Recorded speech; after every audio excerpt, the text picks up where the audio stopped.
9 super cold temperatures rolling in for the overnight hours. I'm going to break it down for you. While the Columbus School District hasn't needed to go virtual due to recent COVID cases, the spread has caused extra stress on their teaching staff and substitutes. I'm Bronte Sorotsky with the details. The federal government rolling out its COVID test website, but will it be able to deliver for Americans? I'm Jerry Willis in New York. The details coming up. The 4 states' most watched news starts now. Thank you for joining us tonight. I'm Jordan Abby. It was cold today, going to get even colder tomorrow. We go straight to Chief Meteorologist Doug Heddy. Doug? Yeah, we've been dropping all day long. We had a midnight high, which was 46 degrees, and then we've been plummeting throughout the entire day. We dropped into the 30s, we dropped into the 20s, and we're going to continue to drop as we go through the overnight hours tonight. Had some light snow showers, mainly south of Interstate 44 earlier today, but now the clouds are starting to break up. So once you lose that insulation, which kind of holds in whatever heat we did have, now it's gone as our skies are starting to break up and temperatures continue to drop, upper teens to near 20 degrees. Gets colder tomorrow. We're going to look at that here in a bit. All right, Doug, thank you. COVID-19 hasn't been much of an issue for students in the Columbus School District, but it has impacted their staff, leading to many staff members needing to put in some extra work while people are out sick.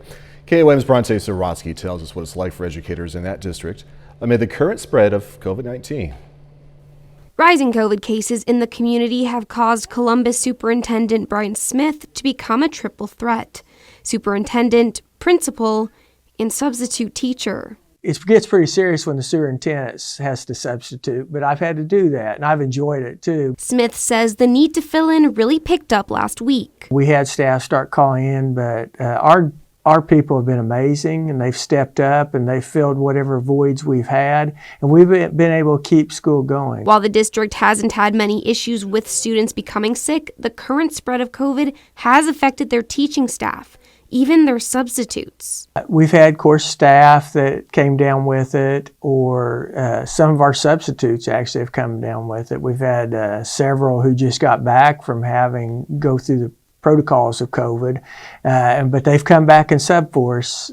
So yeah, that's been a big problem. The need for substitutes keeps subs like Maggie Mooney busy. I also substitute for Galena, Riverton, and Baxter. Most of my time is spent here, though. Mooney's seen firsthand the hardships everyone in schools faces right now with staffing. So it's hard. It's hard on the secretaries, it's hard on the kids, it's hard on the teachers, it's hard on the principals, everybody. It's just hard. I can see where people don't like being called at 7 o'clock in the morning and say, can you be here by 8 o'clock? But I just take it, that's just the way that day's going to be. Mooney says she loves her job, especially when she can see the positive impact firsthand. It's such a rewarding. It's when a child sees you and says, oh, I'm so glad you're here for us today. And it's the students, I've seen a big change in them. They thank us for being here as a sub. And that didn't happen before COVID. You were just, you were just here. But are you going to be back again tomorrow, Mrs. Mooney? Who will you be tomorrow? And thank you so much for coming today. And that just makes your day. It truly does. In Columbus, Bronte Sorotsky, KOAM News. The Columbus superintendent also says that despite it being more difficult to keep normal school operations going, they believe they're going to get through it sometime in the future. The Junction School District today announced it's canceling classes for the rest of the week. Officials say student and staff attendance has gotten so low because of COVID-19, they just can't stay open. The district says the days missed this week will not be made up later in the year. The Biden administration opens its federal website designed to get COVID tests to Americans as the surge of cases continues across the country. Fox Business Network's Jerry Willis reports now from New York. The federal government's official COVID test website open for business, officially launching on Wednesday after a beta test Tuesday. Every website launch, in our view, comes with risk. We can't guarantee there won't be a bug or two, but the best tech teams across the administration and the Postal Service are working hard to make this a success. This coming after President Biden announced an order for $500 million total at-home COVID testing kits to keep up with demand as the Omicron variant continues to surge across the country. With the launch of the website, Americans are able to order the rapid test kits and to have them delivered to their homes for free. Some concerns rising during the testing phase, including Americans who live in multi-unit buildings having issues placing their order because their neighbors have already ordered a test from that address. Apartment complexes, houses with basements, those types of things, again, that's going to be a fiasco. The United States Postal Service website saying orders will begin to ship at the end of January, typically shipping within 7 to 12 days of ordering. Some saying that's too late. In addition to testing kits, the Biden administration has announced they will be making 400 million N95 masks available for free throughout pharmacies and community sites.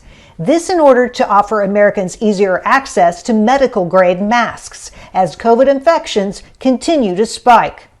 A testing kit order is limited to 4 tests per residential address. In New York, Jerry Willis, Fox News. Antigen tests commonly used to detect COVID-19 in children are not up to par. That's according to new findings published in the BMJ. The data shows the accuracy of tests for children falls short of minimum criteria set by the World Health Organization and regulators in the U.S. and the U.K. Study authors say the report casts doubt on the effectiveness of the tests and their widespread use in schools. Well, Pittsburgh voters last night gave the go-ahead for the district to begin renovations of the middle school. Voters overwhelmingly approved a more than $16 million bond issue.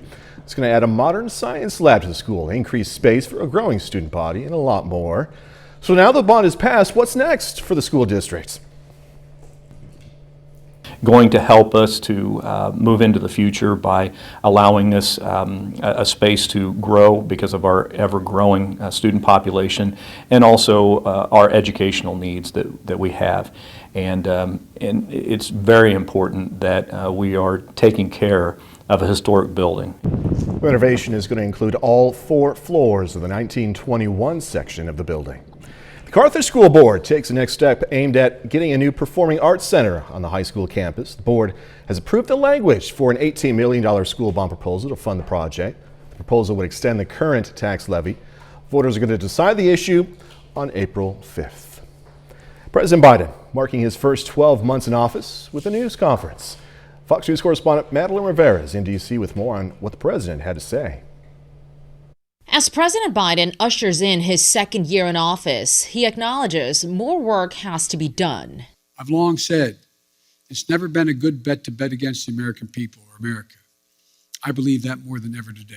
But the best days of this country are still ahead of us, not behind us. The president is eager to tout his accomplishments, from signing the $1.9 trillion COVID-19 relief and bipartisan infrastructure bills into law to a 3.9% unemployment rate in December, a pandemic low.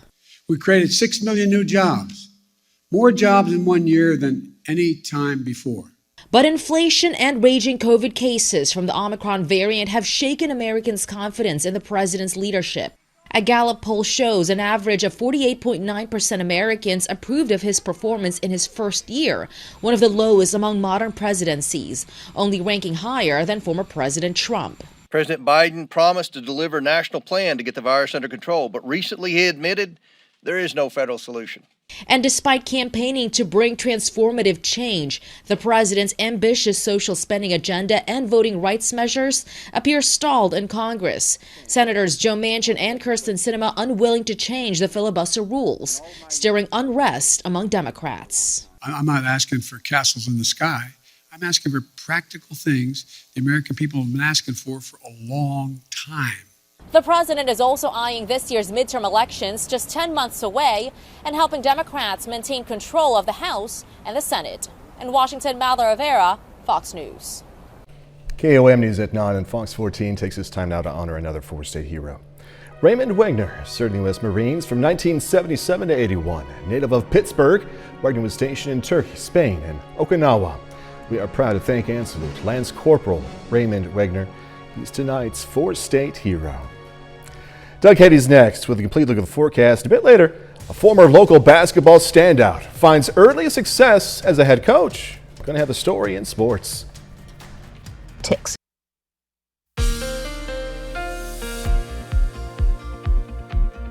Well, it turned out to be a super cold day for us today. Temperatures significantly colder than what we did have yesterday as we went into lower 60s. And we're still 25 to 30 degrees colder right now compared to 9/12 last night. So temperatures will continue to drop as we go through the overnight hours. Look at this, lower 60s, kind of hung out into the 40s, and then we took the dive. We went into the 30s during the morning hours and just keep on going all the way down to about 19 degrees. And you can see everybody is pretty cold. 18 in Stockton, 22 in Anderson, 21 in Chautauqua. We have 19 in Chanute, 23 in Miami, Oklahoma. And we've had these kind of brisk northerly winds all day long. It's still fairly windy outside for us right now. So what that does, of course, is it drops the wind chill. The wind chill is how it feels to your skin. It feels like it's about 5 to 10 degrees. And these will continue to plummet as we go through the overnight hours. Currently outside, sitting at 19. Skies are clearing out, dew point at 8, so this number will get near that number as we go through the overnight hours for us tonight. All the clouds and a few light little snow showers we had earlier, these are pretty much gone, so as we clear out, our temperatures will continue to drop. Still a few snow showers out to our west. Those will not affect us. This storm system heading away from us, and if we look out toward the west, not a whole bunch going on. So we're not going to have any big storm systems as we go through the next several days. We are going to have to deal with the super cold temperatures, especially for us tonight, dropping back 8 to about 10 degrees. We really just don't warm up much tomorrow. We only go into the low to mid 20s for afternoon highs. Here's your day planner. Starting at 10, 20 by noon, high temp at 25, northerly winds at about 5 to 15. So we're still going to have a wind chill as we go through the daytime hours tomorrow. Even colder tomorrow night. I think most of us about 8 degrees, so a degree or two colder than what we are going to see tonight. Thankfully, by Friday, the winds shift back out of the south. Still going to be cold, but we're going to rebound back into the 30s, and then we'll start to warm up even more by the time we head into the weekend. All right, wind chills tonight. So this is by morning, 0 to -5. That's pretty cold. Even through the day, they only go up to about 10 or 12. And then thankfully tomorrow night, they're not going to be as cold as what we are going to see tonight. So Friday gets a little bit better. We warm back up. As we go into the weekend, Saturday, not bad, into the 40s. I think we'll be near 50 by the time Sunday rolls around. Next chances for rain move in on Monday. Maybe a little bit of snow on the backside, but mainly rain by Monday. 25 for us tomorrow, 37 Friday. Really, the weekend not bad. Partly sunny, 44 Saturday, 51 on Sunday, and then rain chances move in by Monday. You know, it's time for summer, Doug Hetty. Well, you got a ways to go. I'm in bad shape, huh? Yeah. We'll see you in a little bit. All Thanks right. so much, Doug. Hey, don't forget to nominate your favorite area businesses for KOAM's 4 States Finest. This is the final week to nominate. There are several categories to choose from. Just go to our website, KOAMnewsnow.com/finest. You're going to be able to start voting for nominees on February 9th. All right, coming up, a time when technology causes things to not run smoothly. A dispute over the 5G network rollout leads some foreign airlines to cancel flights into the U.S. I'm Mike Tobin in Chicago. Details coming up. Wallet Hub is out with its latest of best and worst states to drive in. It's green light in Iowa, the #1 place to drive. Oklahoma, Kansas, and North Carolina followed. On the flip side, Hawaii was the worst state. Now, the site weighed factors like traffic congestion, gas prices, even the number of car washes per capita. U.S. Supreme Court says the federal mask mandate for air travel can remain in place. The court denied an emergency pause by 2 plaintiffs, one needing medical travel for a son with autism, and the other with generalized anxiety disorder. The mandate remains in place for commercial air travel, buses, and rail systems. The court did not comment on the denials. The decision comes after the recent ruling against the Biden administration mandate for private employers. The mask mandate is in place at least until March 18th. Well, the 5G rollout faced some turbulence today. International airlines canceled and altered flights. This over concerns the new networks could impact aircraft technology. Fox News senior correspondent Mike Tobin has more. Several airlines adjusted their U.S.-bound service today as the rollout of 5G networks at certain airports is put on hold. Emirates announced it would pause flights to some American cities. British Airways and Korea Air substituted different planes for flights scheduled to use Boeing 777s after warnings the aircraft could be affected by the new service. One of many storms that commercial aviation has been weathering over the last 2 years of COVID. That's from the initial cancellation of routes, which we still really haven't come back to. The 5G network uses a section of the radio spectrum close to that used by altimeters. They measure an aircraft's height above the ground and help pilots land during poor visibility. AT&T and Verizon said 5G networks won't interfere with aircraft technology, but agree to pause the rollout of the service near major airports while the issue is addressed. The manufacturers and the regulator will solve this, if not by more buffer zones, by introducing better equipment on the aircraft or modifying that equipment. Other countries have deployed similar mobile networks, but according to the FAA, American towers use a more powerful signal strength. Telecom companies argue airlines had plenty of time to make sure planes could operate safely. The aviation industry says we tried to raise these issues before, and the Federal Communications Commission didn't take us seriously or didn't give us their full attention. The White House says it's working with the FAA and wireless carriers to reach a solution. In Chicago, Mike Tobin, Fox News. Still ahead, freedom of speech and social media. Those two things, some people say, are at odds with each other. Going to hear about a new bill targeting social media misinformation. Fewer women are being screened for cervical cancer in the U.S., and certain minorities, along with low-income patients, are least likely to be checked. A study from the University of Texas found that screening rates are lowest among Asian and Hispanic women, women who live in rural areas, women who don't have insurance, or those who identify as LGBTQ. The most common reason women gave for not being screened was lack of knowledge about the recommendations. A new bill aims to hold social media platforms responsible for what their users post, with the hopes of eliminating harmful posts. Fox News correspondent Alexis McAdams says more. The goal of this bill is to hold social media companies accountable for what users post, though it really all comes down to free speech. The new bill is sponsored by Democratic State Senator Brad Holman of New York. It's one of at least a dozen proposed bills as legislators try to regulate big tech companies like Facebook, right now working to remove harmful content like vaccine disinformation, self-harm, and posts which can lead to eating disorders. This bill focuses around those algorithms which promote what some lawmakers call toxic content. But under federal law, tech companies are not liable for what users post. Experts tell us that lawmakers have to address these changes without violating free speech. There's going to be really significant First Amendment challenges here. The ability to amplify speech or to suggest it to certain readers or to make efforts to try and deliver it to the people who you think will be most interested in it. Those are all the types of speech that's protected by the First Amendment. The sister of a federal security officer who was allegedly killed by a right-wing extremist during 2020 protests is now suing Facebook's parent company Meta, the family accusing the tech giant of promoting extremist content. Social media giants like Facebook and Twitter have also been under fire for censoring posts, including banning information about the COVID lab leak theory and even removing posts about the virus, and lockdowns now reversing course on those. Experts tell us it's hard to police these platforms because the information evolves over time. In New York, Alexis McAdams, Fox News. Coming up, something that may be hard to believe for many, but it ain't baloney. It's not, if you know what I mean. It's only kind of baloney. How about this for a question?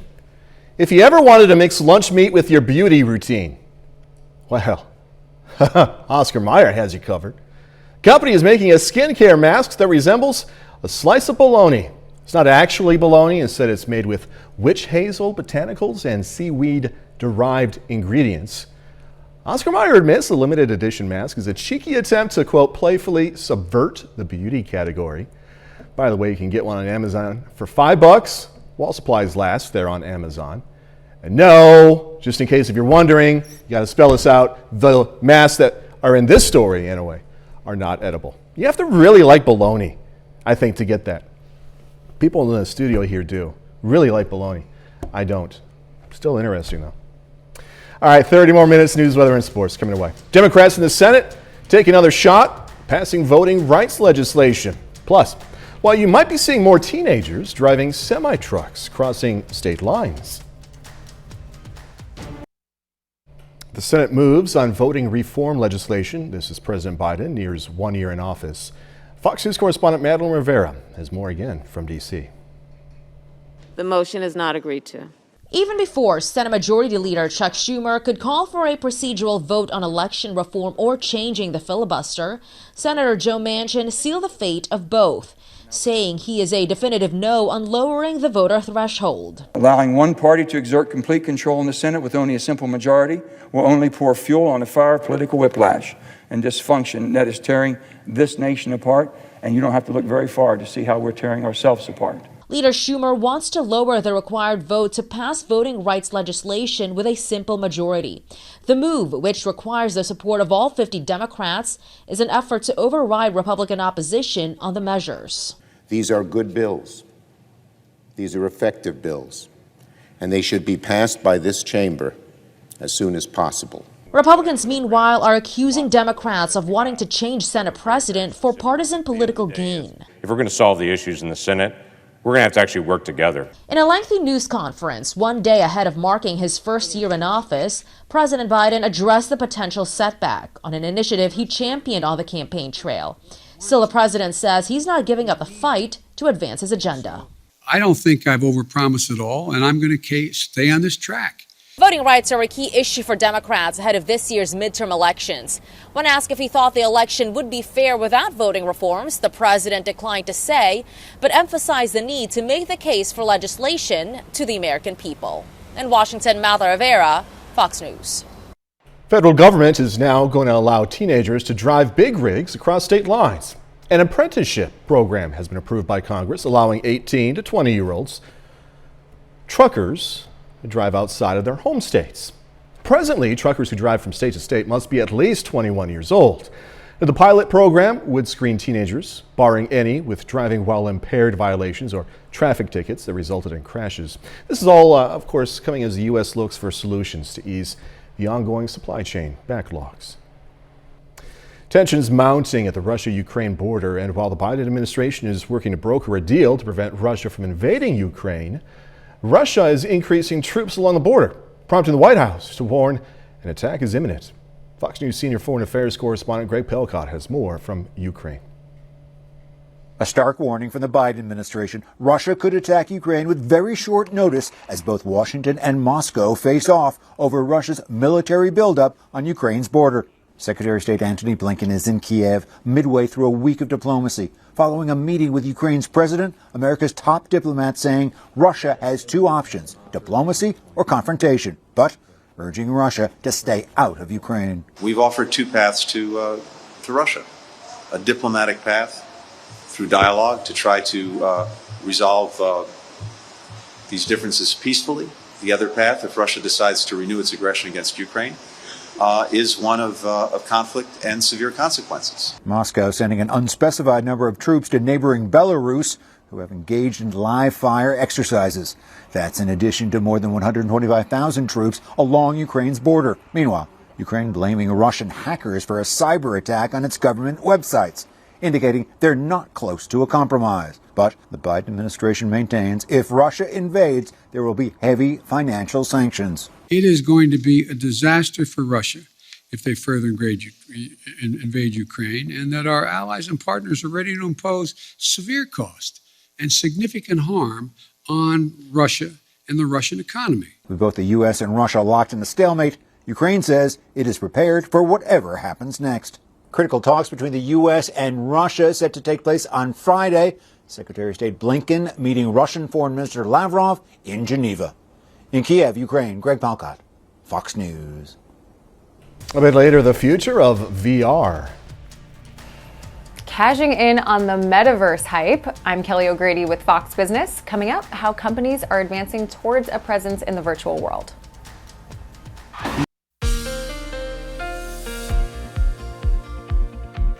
Well, it definitely turned out to be a cold one for us today. We started in the 40s, but temperatures just dropped all day long, and we're almost 30 degrees colder than what we were at this time last night. So this is our 24 outward temperature change from about 9:30 last night. So it's cold.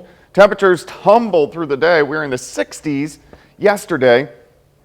We dropped back into the 40s, and then it's just been a downhill slide since that point in time, all the way through the 20s into the teens over the past couple hours. So it's cold. It's 16 Iola, 19 in Parsons, 22 in Nowata. We have Grand Lake sitting at 23, 20 in Neosho. Nevada is sitting at about 19 degrees. We've had these northerly winds, which make it feel even worse because you get the wind chill. So with these northerly winds, we are going to have a wind chill as we go through the overnight hours, which is definitely going to be cold. The way it feels right now, anywhere from 0 to about 10 degrees in our southern counties, and that wind chill factor will continue to drop for us tonight. 19 northerly winds, 10 to 15. Humidity is at 62%. We had the clouds earlier today. We even had a few light little snow flurries, light snow showers in our southern counties. Clouds have been breaking up, so we're starting to clear out. This system heading away from us, some snow showers out to our west. Those won't affect us. This system heading away, and if we look out toward the west, not a whole bunch going on. No big storm systems over the next 4 or 5 days. You can see the jet stream right out of Canada into the Central Plains, so that's why that cold air surges south and has done so over the past several hours. All right, let's go through the overnight hours, anywhere from about 8 to 10 by morning. So a very cold start. We stick with the northeasterly wind, and we really don't warm up much tomorrow. Here's your day planner. We're going to start at 10. 20 by noon, high temp, 25. That's it. North winds at about 5 to 15. Tomorrow night, another cold one. Thankfully, the winds won't be as strong tomorrow night, but we're going to drop back to about 8 degrees for an overnight low. Look at the winds that crank back out of the south by Friday. It's still going to be cold Friday. We get into the 30s, but at least we're warming up. So that trend will continue as we head into the weekend. All right, let's look at wind chills. By morning, -5 to about 0. So super cold wind chills during the morning hours, and these only climb to about 10 during the daytime hours. Thankfully, wind chills won't be quite as low by the time we head into Friday morning. All right, down the road, we do start to warm things back up. Just in time for the weekend, we get back into the 40s Saturday. We should get into lower 50s by Sunday, and then our next storm system moves in on Monday. 25 tomorrow, 9 tomorrow night, 37 on Friday. So the next couple days, just downright cold. But the weekend overall, shaping up pretty good. Yeah. So tonight, bring the pets inside. Oh, definitely. Yeah, and you may want to drip the faucet. I usually say at about 10 degrees. Yeah, yeah. So. All right, Doug Hetty, thank you. Hey, a special night for many preschoolers in the Joplin area. Look at those guys. They were introduced to basketball. The Little Dribblers program is sponsored by the Boys and Girls Club of Southwest Missouri. Classes, as we're seeing, focus on developing various basketball skills. Also, something very important throughout life, having self-confidence. I think there's a huge need for it at the 3- and 4-year-old level. We don't really have anything for that age group, and so I think it's very important for that age group to get out and mingle with other kids and be social and that kind of stuff. Little Dribblers is open to children 3 to 4 years old, and the cost is $38 per child. Fun stuff. Coming up in sports, it's semifinal night at the Tony DeBray Classic in Liberal, plus Patrick Mahomes preparing for another playoff duel against Josh Allen and those Buffalo Bills. Jacob Leonard has that and more next. When will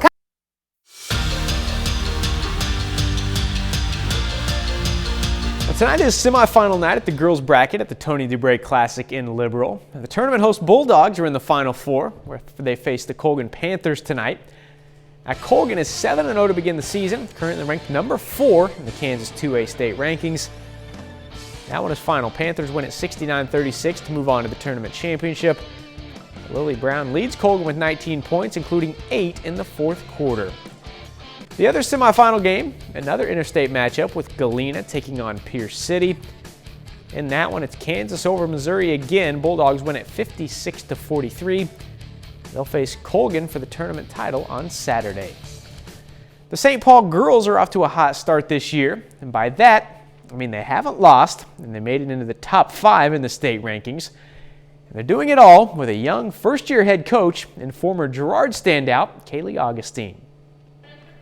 Kaylee Augustine is not where she thought she would be a few years ago. Definitely did not think I'd be coaching. I actually went to college for accounting and then decided after college that's not what I wanted to do. The former Girard standout graduated in 2017 before playing 2 years at Neosho Community College in Chanute. I quit playing the game and realized I still wanted to be a part of the atmosphere and everything, and then I came here 2 years ago and started out as a junior high or boys assistant coach, and then just kind of worked my way up. I really didn't want to get away from the sport, so I was really happy that I was able to step right back into it after college. The success as a head coach has come quickly for Augustine at St. Paul. The team is 8-0 to begin the season and ranked number 4 in the state. Definitely couldn't do it without the girls that we have. It feels amazing to get off to a good start just by having a good team. I mean, I feel like we're going to do pretty good this year just because we've always been the top of our league.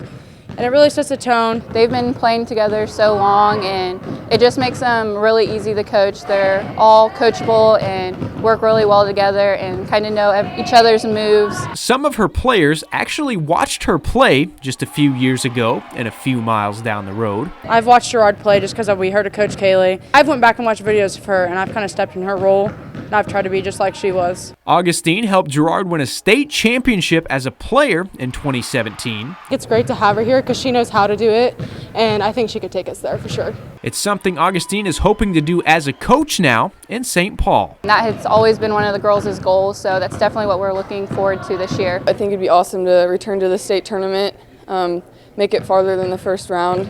I think we have a really good shot this year, so I'm excited to see how that goes for us. I think we can do it. We've had one state opportunity last year, and we kind of blew it first round, which was hard. It'd be extraordinary for all of us, I think. I think everybody would love that.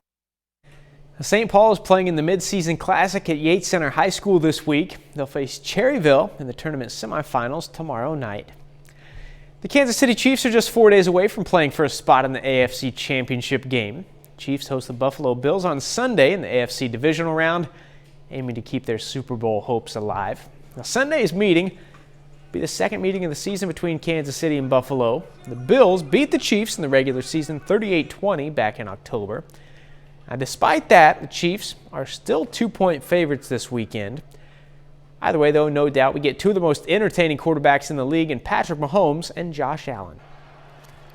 They put a lot on his shoulders, and he rises to the occasion. I mean, he's able to run the ball. He can throw the ball. He has the arm strength to throw it anywhere on the football field, and he makes great decisions. So, like you said, we'll probably play them a lot of times. It'll be great competition. And it's definitely a great challenge for us as a team to compete with them. And that's a look at sports. We're back with more news after this. More tech security risks are popping up around the Winter Olympics. The My22 app that is suspected to be used by most athletes could have critical security problems. A report published by a watchdog group found encryption issues could make user data vulnerable to hackers, and that could lead athletes' data to be released and read by Chinese internet service providers or telecom companies through Wi-Fi hotspots at Olympic venues.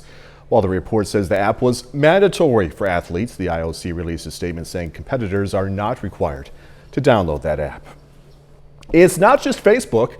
More big companies are entering the metaverse. Fox Business Network's Kaylee Augustine has more now from Los Angeles. Well, the metaverse hype is rapidly exploding with more users and companies engaging every day. We're seeing Walmart, Ralph Lauren, and Nike all begin to develop metaverse shopping experiences. Disney has filed a patent to build a theme park simulator. But why are traditional companies investing? Simply, businesses are betting this is where their customers will spend a lot of their time, and they want to meet them where they are. For example, the Brooklyn Nets are the first professional sports team to enter the space, offering a courtside game watching experience. I mean, look at these images. It's part video game, part live experience, and it underscores how entertainment plays are some of the most obvious applications here. But what is this really going to look like? I mean, a lot of us are envisioning VR headsets, but some experts say it will be more integrated into daily life. It's going to be a digital overlay onto our physical world. And I don't think that that's going to mean that we walk around wearing a VR headset all day. And so instead of having to pick up our phone and type something in every time we need it, we'll have information that we need available at our fingertips. And that could be through AR, that could be through holograms. Though the future is murky, average investors are betting big on the hype. Metaverse real estate has skyrocketed, with the most expensive piece of land sold at $4.3 million. But even so, some say investing is extremely risky right now because that could drop once the value proposition is more clear. One of the biggest questions I have is how much influence Meta, or formerly known as Facebook, will have. Already many companies have admitted to adopting a wait-and-see approach, allowing the tech giant to define the arena in which other businesses play. Add in the regulatory questions developing, and we can expect to see this change rapidly over the near future. In Los Angeles, Kelly O'Grady for Fox Business. Famous star from Harry Potter now studying to play Weird Al Yankovic in a new biopic. Hollywood Nation coming your way. The Grammy Awards are heading to Sin City. Daniel Radcliffe channels a comic cult hero and more. Fox's Ashley Dworkin has the latest from the Hollywood Nation. Radcliffe gets weird, a new list of nominees are revealed, and the Grammys make an announcement in the Hollywood Nation. The Recording Academy has decided on a new date and location for the 64th Annual Grammy Awards that were postponed earlier this year due to the surge in COVID-19 cases. The ceremony will take place in Las Vegas at the MGM Grand Garden Arena Sunday, April 3rd. The 53rd NAACP Image Awards announced its 2022 class of nominees. Streaming giant Netflix takes the overall lead with 52 nominations in TV and film, including its Western The Harder They Fall, which earned 12 nods. HBO's Insecure also pulled in 12 nominations, including Best Comedy Television Series. And R&B singer Her received the most nods in the music categories. Winners will be announced February 26th on BET. Harry Potter star Daniel Radcliffe will play Weird Al Yankovic in a new biopic for Roku. The film, titled Weird: The Weird Al Yankovic Story, will chronicle the Grammy-winning singer and actor's life, from his rise to fame with early hits Eat It and Like a Surgeon, to his celebrity love affairs. Hello, and welcome to Staying Awake. I have a sleeping disorder. And Marvel Studios released the trailer to the Disney Plus series Moon Knight. It features Oscar Isaac joining the Marvel Cinematic Universe as the new superhero Mark Spector, a mercenary who gets caught up in a deadly war among the powerful gods of Egypt. It debuts March 30th. In Hollywood, Ashley Dvorkin, Fox News. And that's our time for tonight. Thanks so much for joining us. Gonna leave you with video of a healthy baby orangutan born in New Orleans. Doing some arm exercises right there. Enjoying a little drink right there too. Be safe, too. This all again tomorrow. See you then.